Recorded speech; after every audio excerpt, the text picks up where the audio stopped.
El gran secreto para tratar con la gente. Solo hay un medio para conseguir que alguien haga algo. ¿Se ha detenido usted alguna vez a meditar en esto? Sí, un solo medio, y es el de hacer que el prójimo quiera hacerlo. Recuerde que no hay otro medio. Es claro que usted puede hacer que un hombre quiera entregarle su reloj, poniéndole un revólver en el pecho. Puede hacer también que un empleado le preste su cooperación hasta que usted vuelva la espalda si amenaza con despedirlo. Puede hacer que un niño haga lo que usted quiere si empuña un látigo o lo amenaza. Pero estos métodos tan crudos tienen repercusiones muy poco deseables. La única manera de conseguir que usted haga algo es darle lo que usted quiere. ¿Qué es lo que quiere? El famoso doctor Sigmund Freud, uno de los más distinguidos psicólogos del siglo XX, decía que todo lo que usted y yo hacemos surge de dos motivos: el impulso sexual y el deseo de ser grande. El profesor John Dewey, el más profundo filósofo de los Estados Unidos, formula la teoría con cierta diferencia. Dice el doctor Dewey que el impulso más profundo de la naturaleza humana es el deseo de ser importante. Recuerde esta frase: el deseo de ser importante. Es muy significativa. La va a ver muy a menudo en este libro. ¿Qué es lo que quiere usted?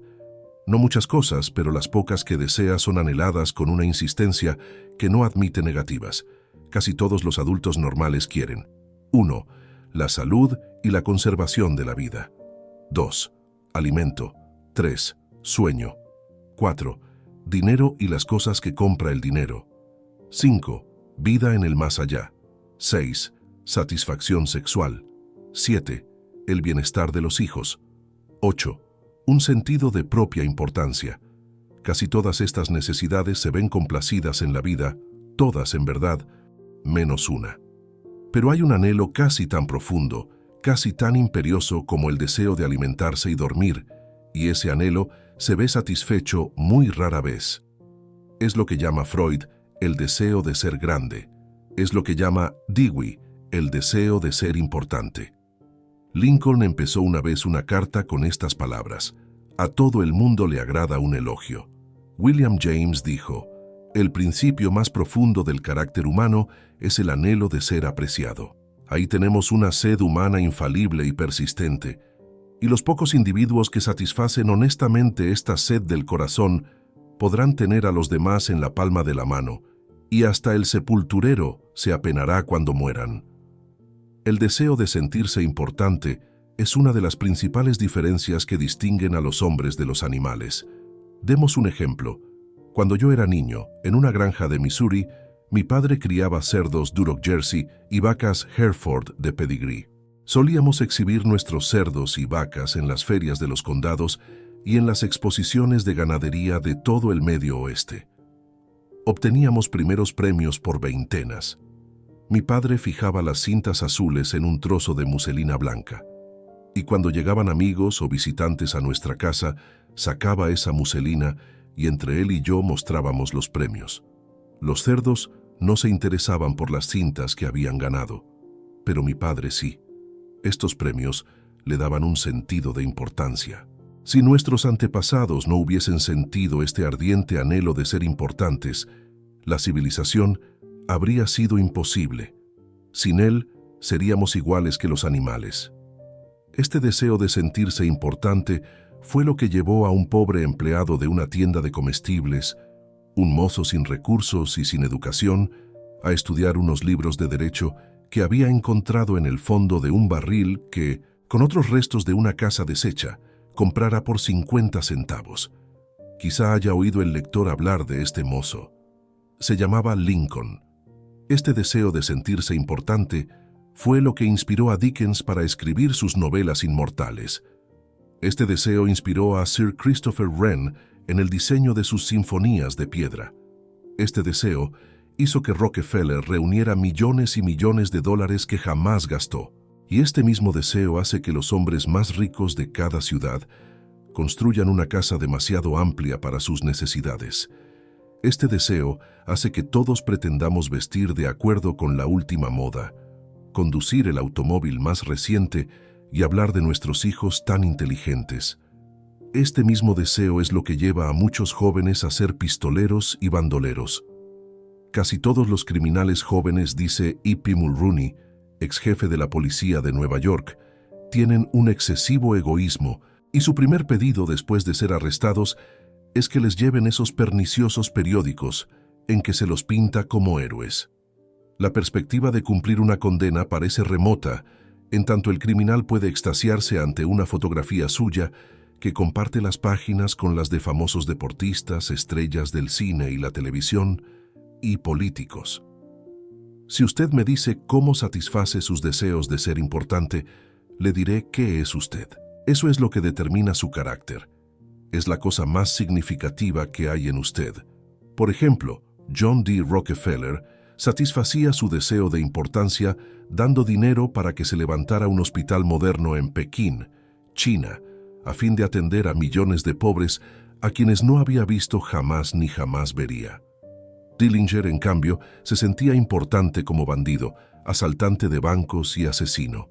Cuando los agentes federales lo perseguían, penetró en una granja de Minnesota y exclamó: «¡Soy Dillinger!». Estaba orgulloso de ser el enemigo público número 1. Sí, la diferencia significativa que se advierte entre Dillinger y Rockefeller es la forma en que satisfacían sus deseos de ser importantes. La historia chispea con divertidos ejemplos de personas famosas que lucharon por dar satisfacción a sus deseos de importancia. El mismo George Washington quería ser llamado Su Poderío, el presidente de los Estados Unidos. Y Colón reclamaba el título de Almirante del Océano y Virrey de las Indias. Catalina la Grande se negaba a abrir cartas que no estuvieran dirigidas a Su Majestad Imperial, y la señora de Lincoln en la Casa Blanca se volvió una vez hacia la señora de Grant como una tigresa y gritó: «¿Cómo se atreve usted a sentarse en mi presencia sin que la haya invitado a hacerlo?». Nuestros millonarios ayudaron al almirante Byrd a financiar su expedición al Antártico en 1928 con la condición de que caletas y montañas heladas fuesen bautizadas con sus nombres, y Víctor Hugo aspiraba a que la ciudad de París, nada menos, fuera rebautizada con su nombre. Hasta Shakespeare, grande entre los grandes, trató de agregar brillo a su nombre procurándose un escudo de nobleza para su familia. Hay personas que se convierten en inválidos para obtener simpatía y atención y satisfacer así sus deseos de importancia. Por ejemplo, tomemos a la señora McKinley. Se sentía importante al obligar a su esposo, el presidente de los Estados Unidos, a descuidar importantes asuntos de Estado para reclinarse junto a su cama, un brazo en torno a su cuerpo, hasta que la hiciera dormir. Alimentaba su deseo de ser atendida, insistiendo en que el presidente permaneciera con ella mientras se hacía arreglar los dientes. Y una vez, provocó una tormentosa escena cuando McKinley tuvo que dejarla sola con el dentista para acudir a una cita con John Hay, su secretario de Estado. La escritora Mary Roberts Rinehart me contaba una vez el caso de una mujer joven, inteligente, vigorosa, que quedó postrada en cama a fin de satisfacer sus deseos de sentirse importante. Un día, relata la señora Rinehart, esta mujer se vio obligada a afrontar algo, acaso su edad y el hecho de que nunca se casaría. Contempló los años solitarios que tenía por delante y en lo poco que le quedaba por esperar. Se metió en cama y durante 10 años su anciana madre subió y bajó escaleras para cuidarla, alimentarla, atenderla, en su habitación de un 3er piso. Por fin un día, la madre, fatigada de tanto que hacer, enfermó y a poco murió. Durante unas semanas languideció la inválida. Después se levantó, se vistió y volvió a vivir. Algunas autoridades declaran que ciertas personas pueden llegar a la demencia a fin de encontrar en sus sueños el sentido de importancia que les ha sido negado en el áspero mundo de la realidad. Hay en los hospitales de los Estados Unidos más enfermos mentales que de todas las otras enfermedades juntas. ¿Cuáles son las causas de la demencia?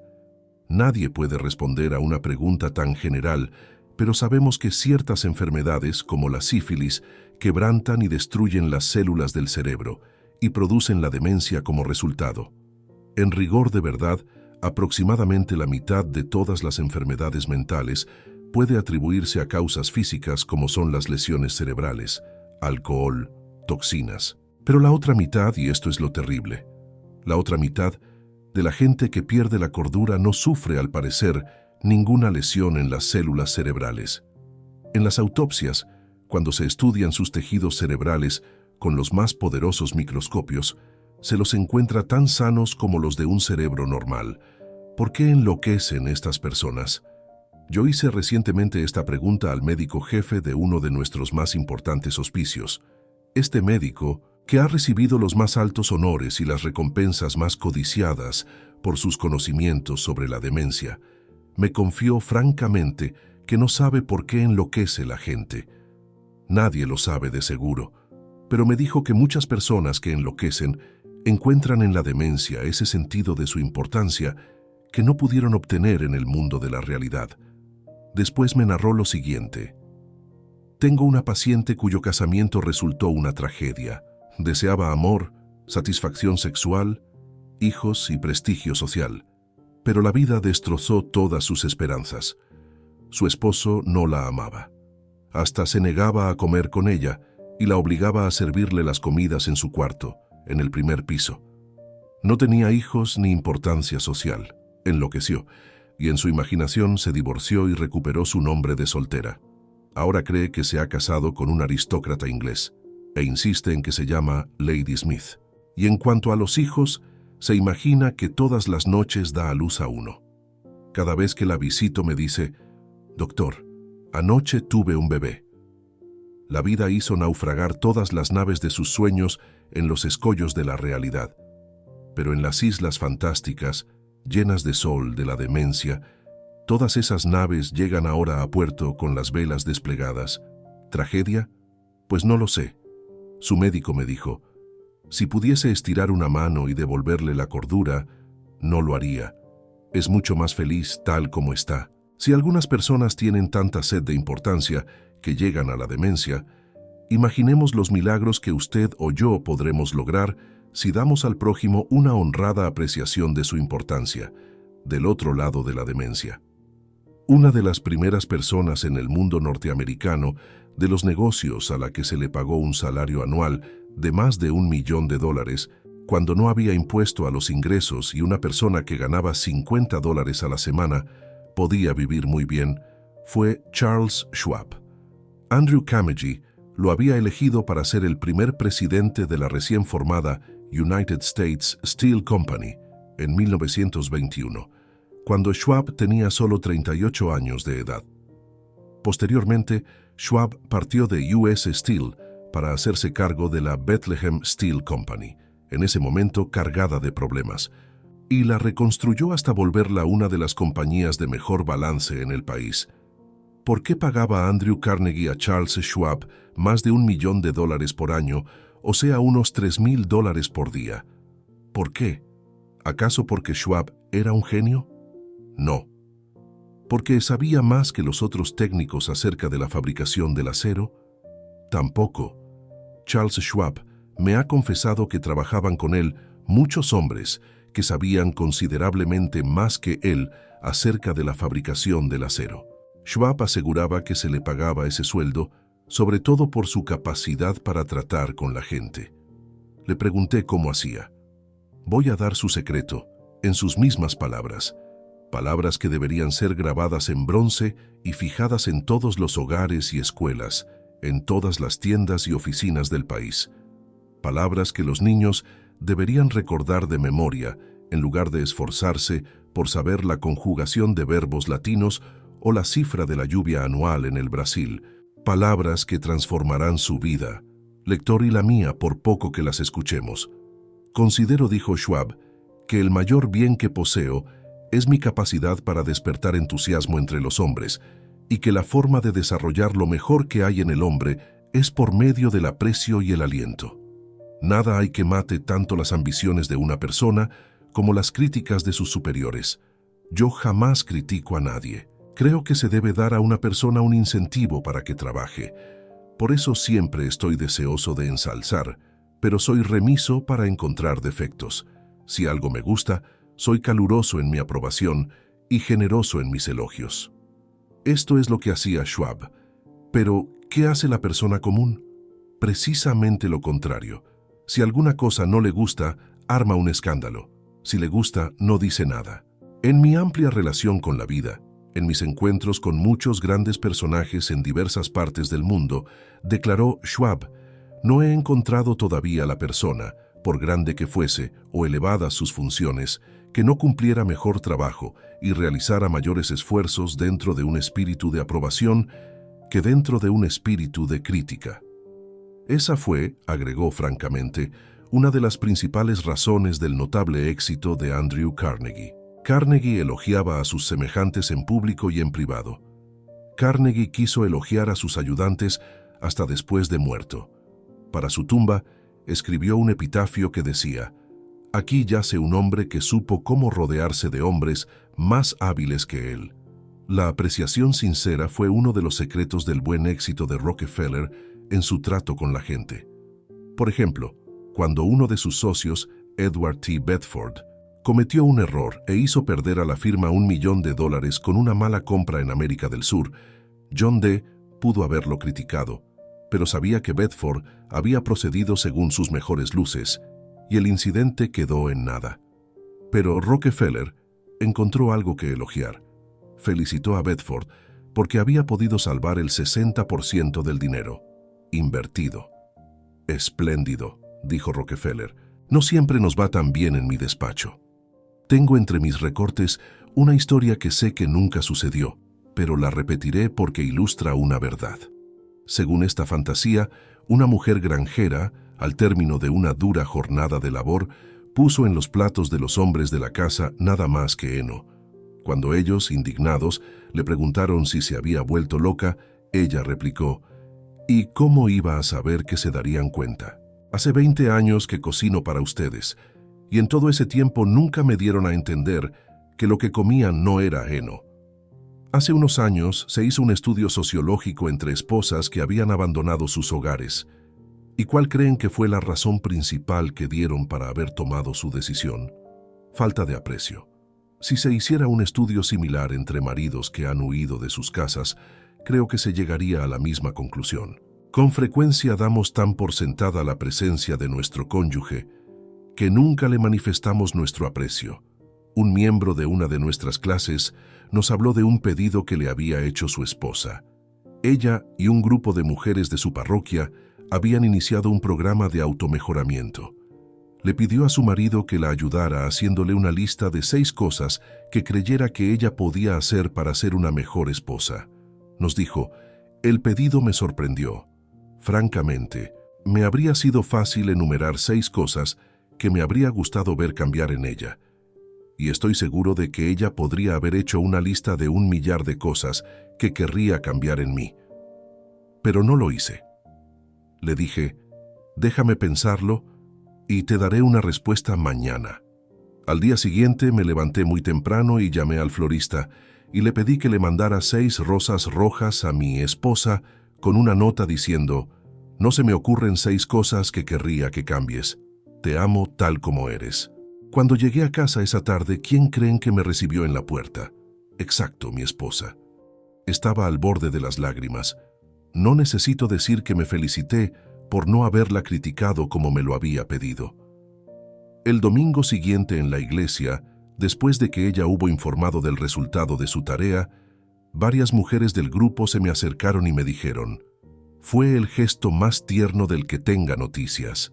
Entonces, comprendí cuál era el poder del aprecio. Florence Ziegfeld, el más espectacular de los empresarios teatrales que ha habido jamás en Broadway, conquistó su reputación gracias a su sutil habilidad para glorificar a la joven norteamericana. Una vez tras otra, elegía a alguna joven en quien nadie se fijaba, la transformaba en el escenario en una resplandeciente visión de misterio y seducción. Como conocía el valor del aprecio y la confianza, hacía que las mujeres se sintieran bellas por el solo poder de su galantería y su consideración. Era, además, un hombre práctico.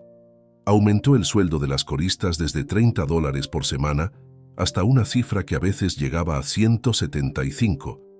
Y también era caballeresco. En las noches de estreno en el Follies, Enviaba telegramas a las estrellas del reparto y hermosas rosas a todas las chicas del coro. Yo sucumbí una vez a la moda del ayuno y pasé 6 días y sus noches sin comer. No fue difícil. Tenía menos hambre al fin del 6.º día que al fin del 2.º.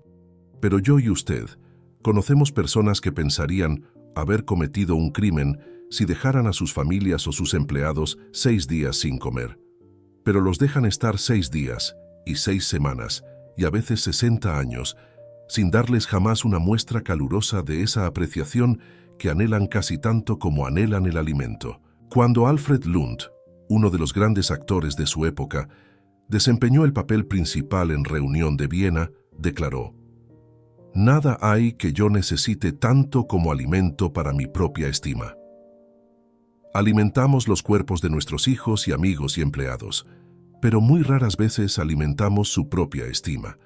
Les damos carne y papas para que tengan energía, pero descuidamos darles amables palabras de aprecio que cantarían durante años en su recuerdo.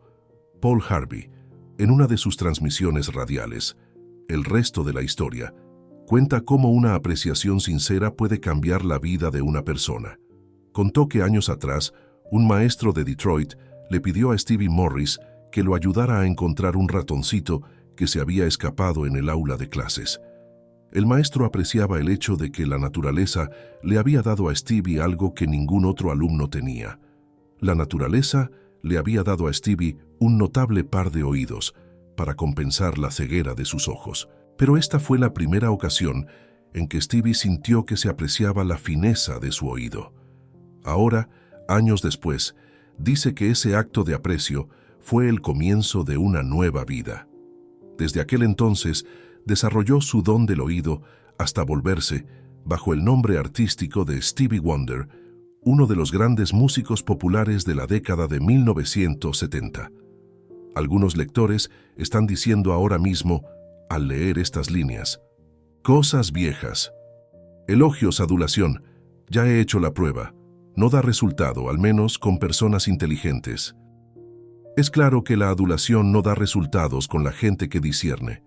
Es algo hueco, egoísta y poco sincero. Su empleo debe conducir al fracaso, y así ocurre generalmente. Aunque no faltan personas tan hambrientas, tan sedientas de que se les muestre aprecio, que tragan cualquier cosa, así como un hombre hambriento puede comer hierbas y lombrices. Hasta la reina Victoria era susceptible a la adulación. El primer ministro Benjamín Disraeli confesó que cuando trataba con la reina, empleaba abundantemente esa adulación. Pero Disraeli era uno de los hombres más corteses, diestros y capaces que han gobernado jamás el extenso imperio británico. Era un genio. Lo que para él daba resultados quizá no lo dé para usted o para mí. A la larga, la adulación hace más mal que bien. La adulación es falsa, y como el dinero falso, nos pone eventualmente en aprietos si queremos hacerla circular. La diferencia entre la apreciación y la adulación es muy sencilla. Una es sincera y la otra no. Una procede del corazón, la otra sale de la boca. Una es altruista, la otra egoísta. Una despierta la admiración universal, la otra es universalmente condenada. Hace poco vi un busto del general Obregón en el Palacio de Chapultepec, en México. Bajo el busto están grabadas estas sabias palabras de la filosofía del general Obregón. No temas a los enemigos que te atacan, teme a los amigos que te adulan. No recomiendo la adulación. Lejos de ello. Hablo de una nueva forma de vivir. Permítaseme repetirlo. Hablo de una nueva forma de vivir. El rey Jorge V tenía un juego de 6 máximas en las paredes de su estudio en el Palacio de Buckingham. Una de esas máximas rezaba: «Enséñame a no hacer ni recibir elogios baratos». Una vez leí una definición de la adulación que vale la pena reproducir. Adular es decir a la otra persona lo que se piensa de uno mismo. Emplea el lenguaje que quieras, dijo Ralph Waldo Emerson, y nunca podrás expresar sino lo que eres. Si lo que debiéramos hacer fuera solo emplear la adulación, el mundo entero aprendería a hacerlo enseguida y todos seríamos peritos en relaciones humanas. cuando no estamos dedicados a pensar acerca de algún problema específico, solemos pasar el 95% de nuestro tiempo pensando en nosotros mismos. Pero si dejamos de pensar en nosotros mismos por un rato y comenzamos a pensar en las buenas cualidades del prójimo, no tendremos que recurrir a la adulación, tan barata y tan falsa, que se la conoce apenas sale de los labios. Una de las virtudes más descuidadas de nuestra existencia cotidiana es la apreciación. De un modo u otro, descuidamos elogiar a nuestro hijo o hija cuando trae una buena nota de la escuela, y rara vez alentamos a nuestros hijos cuando logran hornear una torta o construir una casita para pájaros. Nada les agrada más a los niños que esta especie de interés y aprobación de sus padres. La próxima vez que usted disfrute de una buena cena en su club, mándele sus felicitaciones al chef, y cuando un vendedor fatigado le muestre una cortesía inusual, no deje de agradecerla. Todo sacerdote, conferencista u orador público sabe lo descorazonador que resulta entregarse a un público y no recibir de éste ningún comentario apreciativo. Y lo que se aplica a profesionales se aplica doblemente a obreros en oficinas, negocios y talleres, y entre nuestras familias y amigos. En nuestras relaciones interpersonales, nunca deberíamos olvidar que todos nuestros interlocutores son seres humanos, y como tales hambrientos de apreciación. Es la ternura legal que disfrutan todas las almas. Trate de dejar un rastro de pequeñas chispas de gratitud en sus jornadas. Les sorprenderá ver cómo encienden pequeñas llamas de amistad que vuelven a brillar en su próxima visita. Pamela Dunham de New Fairfield, Connecticut, tenía entre las responsabilidades de su empleo la supervisión de un peón de limpieza que estaba haciendo un trabajo muy deficiente. Los otros empleados se burlaban de este joven y descuidaban especialmente la limpieza de las instalaciones para demostrar qué mal hacía su trabajo. Las cosas habían llegado a un punto en que había empezado a perderse tiempo productivo. Pamela probó varios modos de motivar a esta persona, sin éxito. Notó que en una ocasión hizo especialmente bien su trabajo. Entonces lo elogió en presencia de otra gente. A partir de ahí el trabajo empezó a mejorar, y muy pronto el joven cumplía eficientemente con sus tareas. Hoy día hace un excelente trabajo y recibe el aprecio y reconocimiento que merece. La apreciación honesta logró resultados allí donde la crítica y el ridículo habían fallado. Herir a la gente no solo no la cambia, sino que es una tarea que nadie nos agradecerá. Hay un viejo dicho que yo he escrito en una hoja y pegado en el espejo del baño, donde lo veo todos los días.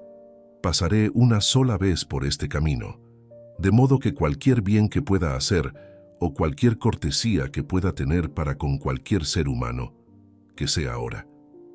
No la dejaré para mañana, ni la olvidaré porque nunca más volveré a pasar por aquí. Emerson dijo: todo hombre que conozco es superior a mí en algún sentido. En ese sentido, aprendo de él.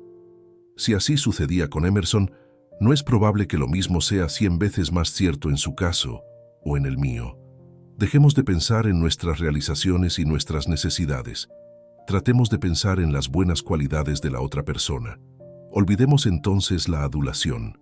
Demos prueba de una apreciación honrada, sincera de esas cualidades. Seamos calurosos en la aprobación y generosos en el elogio, y la gente acogerá con cariño nuestras palabras y las atesorará y las repetirá toda una vida, años después de haberlas olvidado nosotros. Regla 2. Demuestre aprecio honrado y sincero.